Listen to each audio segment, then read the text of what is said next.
오늘 새벽 우리에게 주신 하나님의 말씀은 미가 7장 말씀입니다. 제 7장.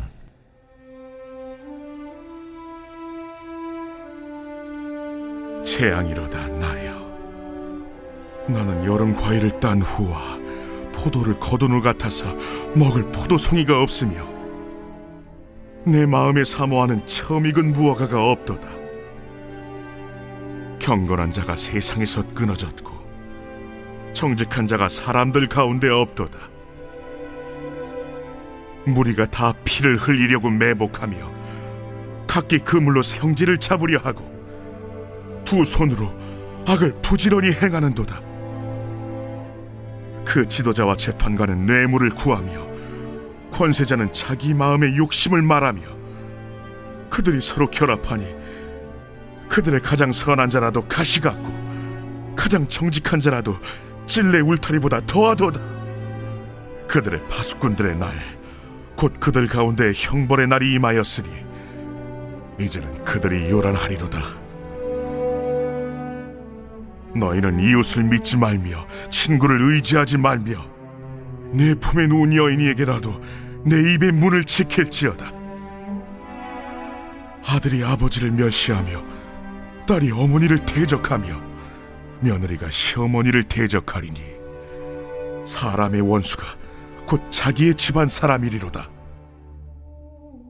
오직 나는 여호와를 우러러보며 나를 구원하시는 하나님을 바라보나니 나의 하나님이 나에게 귀를 기울이시리로다.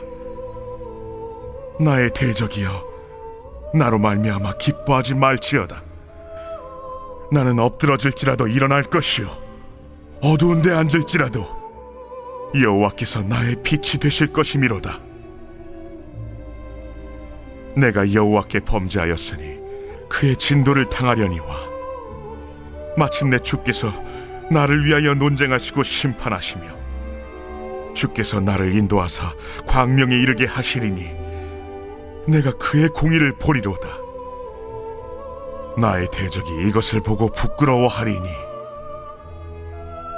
그는 전에 내게 말하기를 내 하나님 여호와가 어디 있느냐 하던자라. 그가 거리에 진흙같이 밟히리니 그것을 내가 보리로다. 내 성벽을 건축하는 날, 곧 그날에는 지경이 넓혀질 것이라.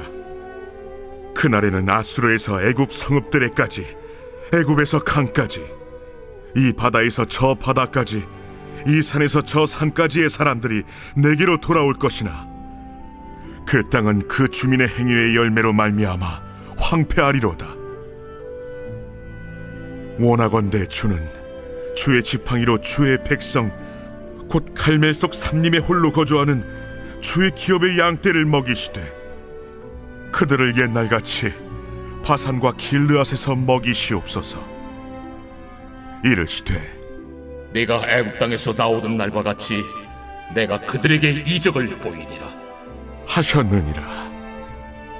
이르되 여러 나라가 보고 자기의 세력을 부끄러워하여 손으로 그 입을 막을 것이요 귀는 막힐 것이며 그들이 뱀처럼 티끌을 핥으며 땅에 기는 벌레처럼 떨며 그 좁은 구멍에서 나와서 두려워하며 우리 하나님 여호와께로 돌아와서 주로 말미암아 두려워하리이다. 주와 같은 신이 어디 있으리이까? 주께서는 죄악과 그 기업에 남은 자의 허물을 사유하시며 인애를 기뻐하심으로 진노를 오래 품지 아니하시나이다. 다시 우리를 불쌍히 여기셔서 우리의 죄악을 발로 밟으시고 우리의 모든 죄를 깊은 바다에 던지시리이다. 주께서 옛적에 우리 조상들에게 맹세하신 대로 야곱에게 성실을 베푸시며 아브라함에게 인애를 더하시리이다. 오늘 새벽에도 하나님의 은혜와 축복이 함께하기를 간절히 바랍니다. 이제 오늘 미가서 마지막 말씀입니다. 미가는 바로 이 앞장에서 하나님의 재판의 대리인으로 서게 됩니다. 그러면서 하나님께서 왜 이스라엘을 고발하셨는가를 이제 또 간접적으로 경험하게 되죠. 선지자들은 하나님의 마음을 헤아리면서 고통이 시작이 됩니다. 눈의 현실에 들어오는 상황, 즉 사람들은 하나님을 따르지 않고 하나님은 끊임없이 돌아오라 돌아오라 하는 말씀을 또 속내를 가지고 있기 때문입니다. 계속 심판의 이야기는 하시지만 그 속내는 너희가 돌아오기만 한다면 내가 용서하리라 라는 마음을 품고 선지자를 통해서 말씀을 하시죠. 그런데 계속해서 우리가 묵상하고 읽는 말씀을 보면 백성들은 하나님께 계속해서 불평을 합니다. 하나님이 우리를 버리셨다. 이렇게 예배도 잘 드리는데 우리가 이렇게 잘하는데 최선을 다하고 열심을 다하는데 근데 방향이 잘못됐으니 하는 일들이 점점 죄악이 쌓여져만 갑니다. 결국 하나님을 비난하고 나섰던 그런 모든 모습 때문에 하나님께서 이제 심판하시겠다 고발을 하시죠. 바로 이 재판에 직접 참여했던 미가가 하나님의 이 속내를 다 깨닫고 나서 쭉 둘러봅니다. 남유다 백성들 가운데 과연 그러면 하나님의 뜻을 헤아린 사람은 누가 있을까? 근데 미가 선지자가 이 모든 것을 다 둘러본 후에 7장 1절 앞에 이렇게 시작을 합니다. 재앙이로다 나여, 재앙이로다 나여. 그러면서 이 4절까지 이스라엘 백성의 현 상황을 다시 한번 쭉 둘러보는데요. 바로 이런 내용들입니다. 이 여름 과일을 먹고자 또 포도를 먹고자 하는데 과일을 다 추수하고 나서 보니까 먹을 수 있는 과일이 하나도 없는 겁니다. 처음 익은 무화과도 없다라는 거죠. 추수 때가 돼서 과일을 거두면 먹을 수 있는 것이 있어야 되는데 아무것도 없다는 거죠. 농사가 망쳤다는 겁니다. 열매가 하나도 없다는 거죠.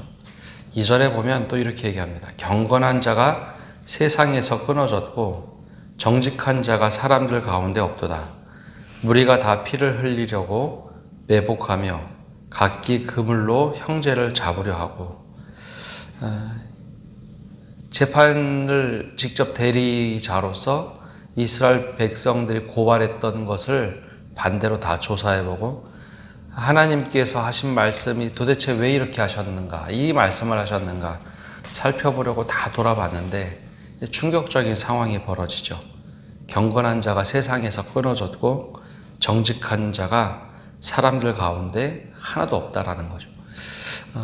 마치 이제 아브라함을 생각하게 됩니다. 아브라함이 조카 롯이 소돔과 고모라에 살 때 하나님이 그 소돔과 고모라를 멸망시키신다고 말씀하시죠. 야, 너 가서 그곳 망할 것이다 라고 하자 아브라함이 하나님과 기도하면서 딜을 합니다. 거래를 하죠. 50명만 있으면 그 땅 멸하지 마옵소서. 아마 아브라함의 생각에는 조카 롯과 가족들, 종들, 그리고 거기 몇 명의 무리들만 생각해도 50명은 좋게 됐을 거라고 생각했을 겁니다. 그래서 50명만 있으면 멸하지 마옵소서. 근데 점점점 숫자를 줄여가. 그래, 그럼 50명 오케이. 내가 그럼 멸망하지 않게 하겠다. 멸하지 않겠다. 근데 숫자를 줄여가죠. 결국 10명까지 딱 왔습니다. 10명이 있으면 소돔과 고모라 멸망시키지 마옵소서. 근데 그래 10명이 있으면 내가 멸망시키지 않겠다라고 하는데 더 이상 아브라함이 아무 말도 하지 못합니다. 10명이 없구나. 근데 이 미가 선지자는 조금 과장을 했는지 모르지만 남유다의 경건한 자가 다 끊어졌고 정직한 자가 사람들 가운데 한 사람도 없다라는 것을 재판이 끝나고서 발견하게 됩니다. 하나님이 이래서 이스라엘 백성들을 고발하셨구나. 더 나아가서 무리가 서로 다 피 흘리고 서로 배반하고 서로 죽이려고 합니다. 3절과 4절에도 계속 반복되는 이야기입니다. 두 손으로 악을 부지런히 행하는도다. 그 지도자와 재판관들은 뇌물을 구하며 권세자는 자기의 마음의 욕심을 말하고 그들이 서로 결합하니 이 서로 결합했다라는 것은 서로 이익관계 때문에 합쳐졌다라는 걸 말하죠. 이 모습이 언제도 한번 나오냐면 신약 성경에 보면 바리새인과 사두개인이 그랬습니다. 원래 바리새인과 사두개인은 굉장히 정치적으로 다른 길을 걷던 사람들입니다. 부활이 없다라고 생각하는 사두개인, 또 부활이 있다고 생각하는 바리새인, 워낙 상극의 사람들이 예수님을 십자가에 달 때는 서로 합치죠. 바로 이제 그런 모습들을 얘기합니다. 정치적으로 서로 다른 이들이 이익을 위해서는 이합집산으로 모여서 하나님을 대적하더라. 또 4절에 보면 그들의 가장 선한 자라도 가시 같고 가장 정직한 자라도 찔레 울타리보다 더하도다. 그들의 파수꾼의 날 곧 그들 가운데에 형벌의 날이 임하였으니 이제 그들이 요란하리로다. 가장 선한 자라도 가시같이 사람들을 찌르고 정직한 자라도 어느 누구도 넘어갈 수 없도록 찔레 울타리보다 더할 만큼 아주 악한 일들을 행하는도다. 그게 바로 이제 하나님께서 이스라엘을 고발했던 이유입니다.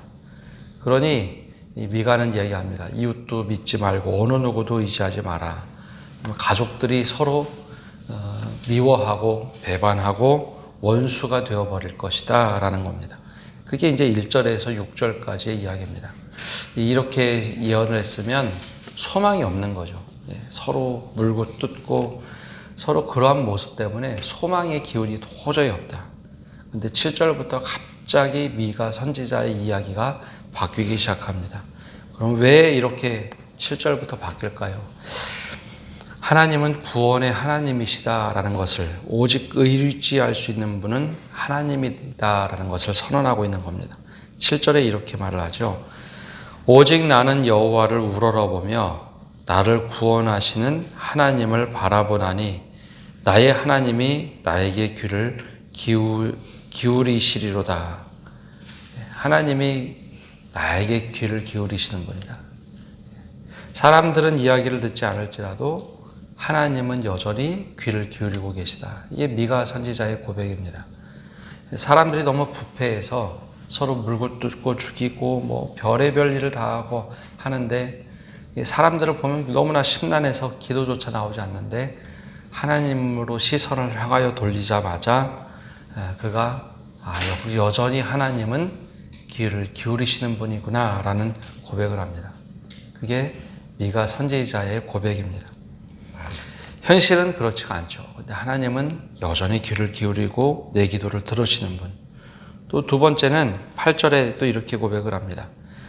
나의 대적이요 나로 말미암아 기뻐하지 말지어다. 나는 엎드러질지라도 일어날 것이요 어두운 데에 앉을지라도 여호와께서 나의 빛이 되실 것이미로다. 지금 앉아있는 곳은 사실 어두운 곳입니다. 굉장히 어렵고 힘들고 엎드려져 있는데 하나님이 나에게 빛을 비추시도다. 아브라함이 고백했던 축도도 이렇습니다. 하나님이 얼굴을 향하여 내게 뜨사 평강 주시기를 원하노라 라고 했는데 막 사람들이 죄악이 관영하고 막 어느 누구도 의지할 수 없는데 하나님이 여전히 나를 빛으로 비추신다라는 고백을 하죠. 그래서 하나님이 의지할 대상이라고 얘기하는 겁니다. 어두운 가운데 있는데 나를 비추신다. 이게 아마 두 가지 의미가 있는 것 같습니다. 여기 어두운 가운데 있다는 것은 내가 여전히 죄악에 있더라 할지라도 하나님은 나를 외면하지 않고 비추신다는 거죠. 그리고 지금 마음이 어두운 곳에 있어도 하나님이 나를 찾고 비추어 주신다라는 의미를 다 내포하고 있습니다. 그래서 내가 의지할 대상이 하나님밖에 없다라는 거죠.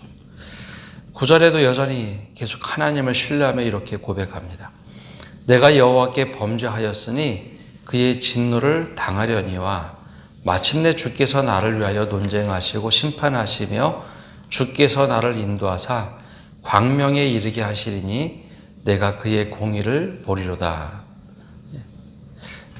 우리가 이제 하나님에 대해서 오해하는 것, 하나님 용서하신다. 용서하시죠.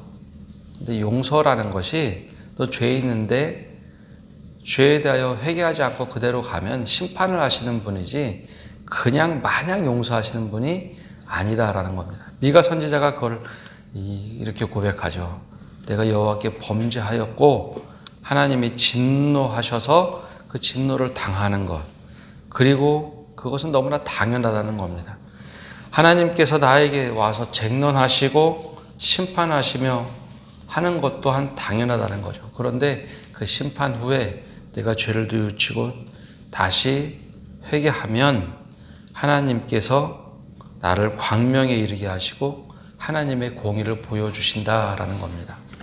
근데 이게 우리가 이제 오해하는 것, 용서에 대한 이야기를 잘못 이해해서 하나님이 무조건 용서해 주신다. 버티면 하나님이 언젠가는 용서해 주실 것이다.